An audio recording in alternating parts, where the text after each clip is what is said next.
Congratulations to Lee Pitts Live, recipient of the NAACP Image Award. Welcome back, Southwest Florida. It's December. We're closing it out. I hope you all had a happy holidays, all the different holidays for all the different ethnic groups. We celebrate all those here on Lee Pitts Live. But throughout the holiday season, you couldn't miss it. It was all over the place, and it's still going on now. Protests around the country. Hands up. I can't breathe. All of that's going on. And we're so delighted to have here from the Nation of Islam to add some clarity to the whole situation. Bro.Wali Muhammad is back, a member of the Nation of Islam. All that's happening is happening right here on Lee Pitts Live on Fox 4. We'll be right back. The Nation of Islam has been a pillar in the American fabric since the early 1940s, I would say. But now they are even more important in Southwest Florida and throughout the country as we have so much social unrest around some of the things that are going on as it relates to police brutality and all those things that happen around the country. The black male is considered an endangered species. Anyway, no justice, no profit. And of course, you won't get that anywhere but on the Final Call, which is a staple newspaper for the Nation of Islam that I make it my business to read online or when I can get a hard copy. So we're delighted to have here from the Nation of Islam, Bro.Wali Muhammad. Bro.Wali, no justice, no profit. What does that say to you? Well, you know, Mr. Pitts, the Honorable Minister Louis Farrakhan has taught us that justice is the principle of fair dealing. And right now, with the current wave of events taking place all over America, particularly with police gunning down our young people, and then grand juries denying us even the beginning processes of justice. Right now, our young people feel like there's no recourse. There's no hope for justice. So they've taken to the streets. And now by taking to the streets, they're learning that their unity is power. And one of the things that we see here, not only on the cover of the Final Call newspaper, but just in media in general, it looked like it has transferred from where you just look at it and you see brown and yellow faces now, that it has expanded to all races that are out marching. Now, with the Nation of Islam, it's no secret that the Nation of Islam has a strong bias toward the uplifting of black people in America, and you guys are not apologizing for that. How do you view it when you see the whole movement so integrated? Well, that's a great question. Right now, the principle of justice is being sought after by every human being. And the work of the Honorable Minister Louis Farrakhan and the Nation of Islam begins with the black community, but it does not end there. Okay. So we're not seeking to just deny others justice and truth. However, since we're in the worst condition of anyone in America, you got to start here first. The Honorable Minister Louis Farrakhan, how is he doing now? I know that I've seen him in recent times talking about this particular issue. Oh, you got to know. He was just in D.C. about a month ago, sir, at the HBCU Morgan State. Okay. He spoke for about 19 minutes at the eulogy for Marion Barry. He's been traveling. Matter of fact, he just was at a church just a few days ago.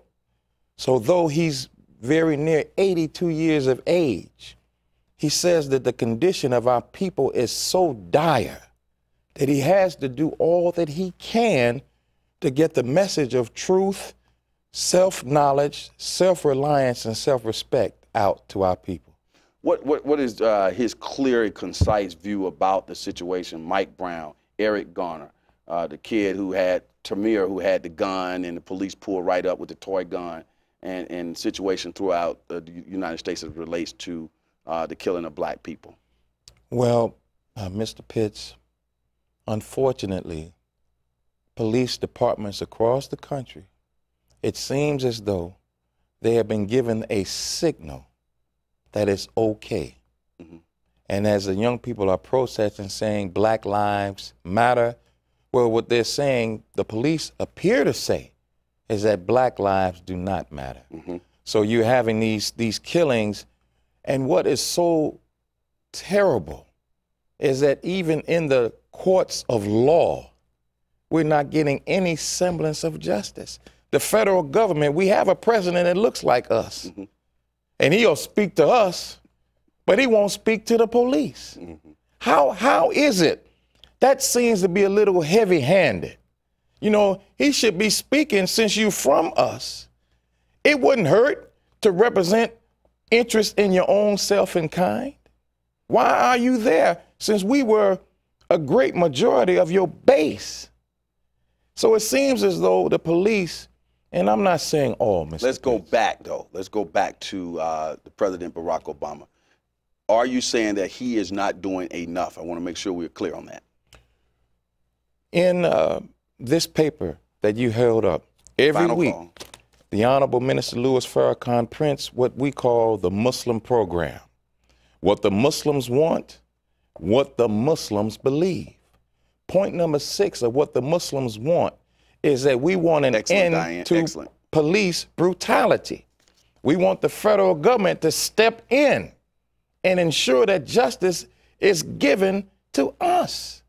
We want to end the mob attacks right now. What do you say to those people who say, hey, he's not the president of Black America. He's the president for all America. Black people want him to be the black president. Nation of Islam's thoughts. We don't need him to be the black president. Just be the president that represents justice to all people. You don't have to be black. Don't put black people on the back burner, though. See, that's what many people are saying. Well, he's often said that it's the middle class. Well, what about the poor people? Poor people have no voice in this country, Mr. Pitts. And that's why the Honorable Minister Louis Farrakhan is so pertinent, relevant today, particularly with young people. Let's slide away from the president and say, okay, we have other civil rights so-called leaders who are supposed to be handling this. Are they getting it done? The Farrakhans, the Jesse Jackson, the Al Sharptons, and so on. You wouldn't count Farrakhan as a civil rights activist, right? You're so intuitive. I was not going to say that. He's not a civil rights leader as the traditional civil rights leaders are deemed. However, I noticed a few days ago on the social media with the March for Justice in Washington, I watched the young people booing the great Reverend Al Sharpton. I saw the young people in Ferguson telling the great Reverend Jackson, get out of here. You ain't no leader. Young people are tired of accommodating, and they're tired of the leaders apologizing for other people. The young people are so angry because there's nowhere to turn for justice. But when we go back through history, Brother Wali, what we see is every time there's a serious change, revolution type change, seismic change, it's the new generation. It's the young who rise up and say, let us take this baton to the next level. Is that what we're seeing? Well, the Honorable Minister Louis Farrakhan has pointed out to us from the Bible that when Jehovah raised up Moses and he led the children of Israel right to the outskirts of the promised land, the children of Israel, the elders, did not want to fight the giants who were in that land. Now, this is the Bible, and we read this every day, but we have never thought that the Bible was talking about today, right now. So you have the elders who don't want to fight the giants. So it was the Joshua and the Joshua generation, he says, that were unafraid of the giants. And they went and fought the giants, and they secured the promised land. Now, of course, I grew up in the inner city, and I've had my interactions with law enforcement, and I've seen things develop over the years in positive and a negative way. Why is it now, though, Wali, when you look at history, when you look at the world as we know it, why do you think we have this right now, this impact right here at this moment, this historic moment? I think that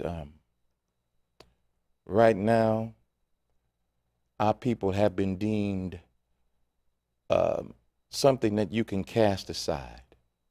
And that is unfortunate. However, that is the growing climate in America, that we don't have any jobs for you. We don't have anything for you to do anymore. And we are right at the juncture where we as a people are going to have to decide to do for ourselves, or we will continue to sit as Lazarus at the foot of the rich man, hoping that he gives some crumbs off his table. Now, we have the phone number where people can reach you on the screen.